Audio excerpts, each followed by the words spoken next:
Hello everyone, आज हम लोग पढ़ने वाले हैं क्लास 10th की हिंदी की बुक से नौबत खाने में इबादत के क्वेश्चन आंसर। तो चलिए क्वेश्चन आंसर को शुरू करते हैं। तो सबसे पहला क्वेश्चन है, शहनाई की दुनिया में डुमरांव को क्यों याद किया जाता है? डुमरांव एक जगह का नाम है। इसका आंसर है, मशहूर शहनाई वादक बिस्मिल्लाह खान का जन्म डुमरांव गांव में ही हुआ था। इसके अलावा शहनाई बजाने के लिए रीड का प्रयोग होता है। रीड अंदर से पोली होती है यानी खोखली होती है, जिसके सहारे शहनाई को फूंका जाता है। रीड नरकट से बनाई जाती है, जो डुमरांव में मुख्यतः सोन नदी के किनारे पाई जाती है। एक तरह के पौधे से रीड ली जाती है और उसी से शहनाई बनाई जाती है। इसी कारण शहनाई की दुनिया में डुमरांव का महत्व है। नेक्स्ट क्वेश्चन है, बिस्मिल्लाह खां को शहनाई की मंगल ध्वनि का नायक क्यों कहा गया है? इसका आंसर है, शहनाई ऐसा वाद्य है यानी ऐसा इंस्ट्रूमेंट है जिसे मांगलिक अवसरों पर ही यानी शुभ अवसरों पर ही बजाया जाता है। उस्ताद बिस्मिल्लाह खां शहनाई वादन के क्षेत्र में अद्वितीय स्थान रखते हैं। इन्हीं कारणों की वजह से बिस्मिल्लाह खान को शहनाई की मंगल ध्वनि का नायक कहा गया है। ओके, नेक्स्ट क्वेश्चन है, सुसीर वाद्यों से क्या अभिप्राय है? शहनाई को सुसीर वाद्यों में शाह की उपाधि क्यों दी गई होगी? इसका आंसर है, सुसीर वाद्यों से अभिप्राय है यानी सुसीर वाद्यों का मतलब है फूंक कर बजाए जाने वाले वाद्य यानी इंस्ट्रूमेंट। शहनाई एक अत्यंत मधुर स्वर उत्पन्न करने वाला वाद्य है। शहनाई से बहुत मधुर ध्वनि उत्पन्न होती है, बहुत मधुर आवाज़ आती है। फूंक कर बजाए जाने वाले वाद्यों में कोई भी वाद्य ऐसा नहीं है जिसके स्वर में इतनी मधुरता हो, यानी कि शहनाई में जितनी मधुरता है वो किसी और फूंक कर बजाए जाने वाले इंस्ट्रूमेंट में इतनी मधुरता नहीं है। शहनाई में समस्त राग रागिनियों को आकर्षक सुरों में बांधा जा सकता है, इसलिए शहनाई की तुलना में अन्य कोई सुसीर वाद्य नहीं टिकता और शहनाई को सुसीर वाद्यों के शाह की उपाधि इसीलिए दी गई होगी। अब आशय स्पष्ट करना है। यहाँ लिखा है, फटा सुर ना बख्शे, लुंगिया का क्या है, आज फटी है तो कल सी जाएगी। इसका आशय है, यहाँ बिस्मिल्लाह खान ने सुर तथा कपड़े यानी धन दौलत से तुलना करते हुए सुर को अधिक मूल्यवान बताया है, क्योंकि कपड़ा यदि एक बार फट जाए तो दोबारा सिल देने से ठीक हो सकता है, परंतु किसी का फटा हुआ सुर कभी ठीक नहीं हो सकता है और उनकी पहचान शुरू से ही थी। इसलिए वो ये प्रार्थना करते हैं कि ईश्वर उन्हें अच्छा कपड़ा अर्थात धन दौलत दे या ना दें, लेकिन अच्छा सुर अवश्य दें। नेक्स्ट है, मेरे मालिक सुर बख्श दे, सुर में वो तासीर पैदा कर कि आंखों से सच्चे मोती की तरह अनगढ़ आंसू निकल जाएं। इसका आशय है, बिस्मिल्लाह खां पांचों वक्त नमाज के बाद खुदा से सच्चा सुर पाने की प्रार्थना करते थे। वे खुदा से कहते थे कि उन्हें इतना प्रभावशाली सच्चा सुर दें और उनके सुरों में दिल को छूने वाली ताकत बख्शे, उनके शहनाई के स्वर आत्मा तक प्रवेश करे और उसे सुनने वालों की आंखों से सच्चे मोती की तरह आंसू निकल जाए। यही उनके सुर की कामयाबी होगी।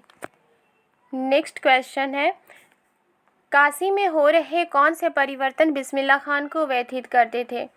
इसका आंसर है, काशी से बहुत सी परंपराएं लुप्त हो गई हैं यानी गायब हो गई हैं। संगीत, साहित्य और अदब की परंपरा में धीरे धीरे कमी आ गई है। अब काशी से धर्म की प्रतिष्ठा भी लुप्त होती जा रही है। वहाँ हिंदू और मुसलमानों में पहले जैसा भाईचारा नहीं है।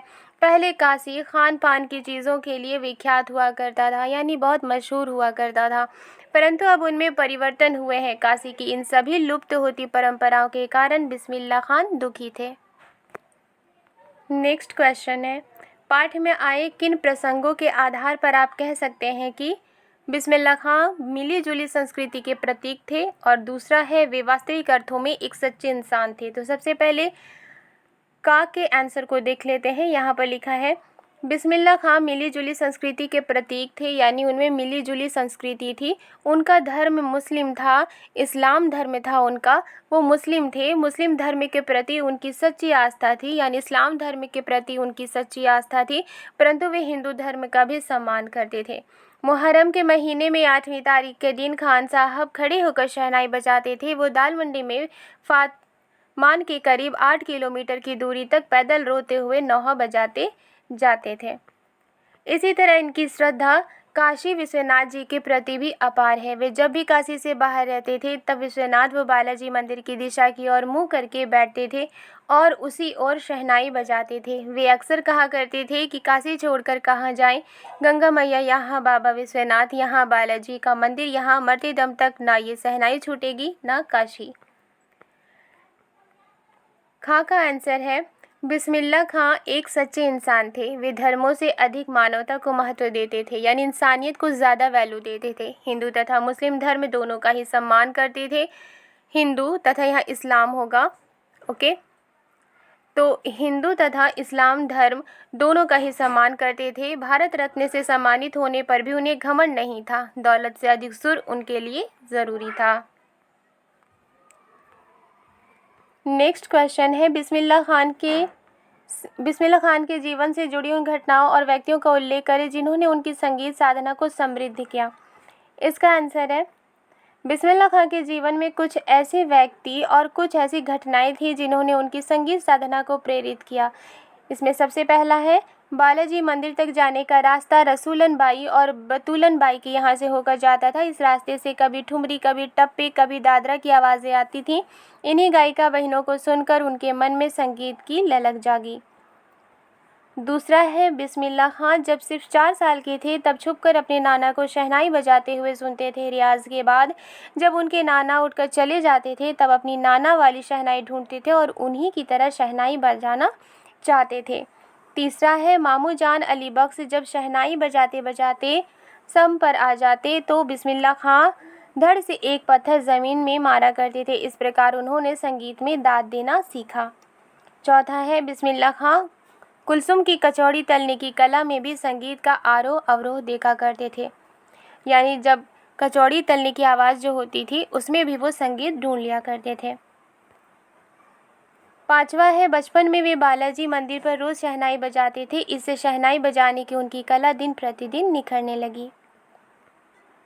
नेक्स्ट क्वेश्चन है बिस्मिल्लाह खान के व्यक्तित्व की कौन कौन सी विशेषताओं ने आपको प्रभावित किया। इसका आंसर है बिस्मिल्लाह खान के व्यक्तित्व की निम्नलिखित बातें हमें प्रभावित करती हैं। पहला है ईश्वर के प्रति उनके मन में अगाध भक्ति थी। दूसरा है मुस्लिम होने के बाद भी उन्होंने हिंदू धर्म का सम्मान किया तथा हिंदू मुस्लिम एकता को कायम रखा। तीसरा है भारत रत्न की उपाधि मिलने के बाद भी उनमें घमंड कभी नहीं आया। चौथा है वे एक सीधे साधे तथा सच्चे इंसान थे। पांचवा है उनमें संगीत के प्रति सच्ची लगन तथा सच्चा प्रेम था। छठा है वे अपनी मातृभूमि से सच्चा प्रेम करते थे। नेक्स्ट क्वेश्चन है मुहर्रम से बिस्मिल्लाह खान के जुड़ाव को अपने शब्दों में लिखिए। इसका आंसर है मुहर्रम पर्व के साथ बिस्मिल्लाह खान और शहनाई का संबंध बहुत गहरा है। मुहर्रम के महीने में सिया मुसलमान शोक मनाते थे, इसलिए पूरे 10 दिनों तक उनके ख़ानदान का कोई व्यक्ति ना तो मुहर्रम के दिनों में शहनाई बजाता था और ना ही संगीत के किसी कार्यक्रम में भाग लेते थे। 8वीं तारीख खान साहब के लिए बहुत ही महत्वपूर्ण होती थी। इस दिन खान साहब खड़े होकर शहनाई बजाते और दाल मंडी में फातमान के करीब 8 किलोमीटर की दूरी तक पैदल रोते हुए नौहा बजाते हुए जाते थे। इन दिनों कोई राग रागिनी नहीं बजाई जाती थी। उनकी आंखें इमाम हुसैन और उनके परिवार के लोगों की शहादत में नम रहती थीं। नेक्स्ट क्वेश्चन है बिस्मिल्लाह खान कला के अनन्य उपासक थे। तर्क सहित उत्तर दीजिए। इसका आंसर है बिस्मिल्लाह खान भारत के सर्वश्रेष्ठ शहनाई वादक थे, यानी भारत के वो एक बहुत ही श्रेष्ठ शहनाई वादक थे। वे अपनी कला के प्रति पूर्णतया समर्पित थे। उन्होंने जीवन भर संगीत को संपूर्णता व एकाधिकार से सीखने की इच्छा को अपने अंदर जिंदा रखा। वे अपने सुरों को कभी भी पूर्ण नहीं समझते थे, इसलिए खुदा के सामने वे गिड़गिड़ा कर कहते, मेरे मालिक एक सुर बख्श दे। सुर में वो तासीर पैदा कर कि आंखों से सच्चे मोती की तरह अनगढ़ आंसू निकल आएं। खान साहब ने कभी भी धन दौलत को पाने की इच्छा नहीं की, बल्कि उन्होंने संगीत को ही सर्वश्रेष्ठ माना। वे कहते थे, मालिक से यही दुआ है, फटा सुर ना बख्शे। लुंगिया का क्या है, आज फटी है तो कल सी जाएगी। इससे ये पता चलता है कि बिस्मिल्लाह खान कला के अनन्य उपासक थे। आई होप आपको ये वीडियो पसंद आई है। वीडियो पसंद आई है तो लाइक एंड सब्सक्राइब करना मत भूलिएगा। मिलती हूँ नेक्स्ट वीडियो में। Thank you.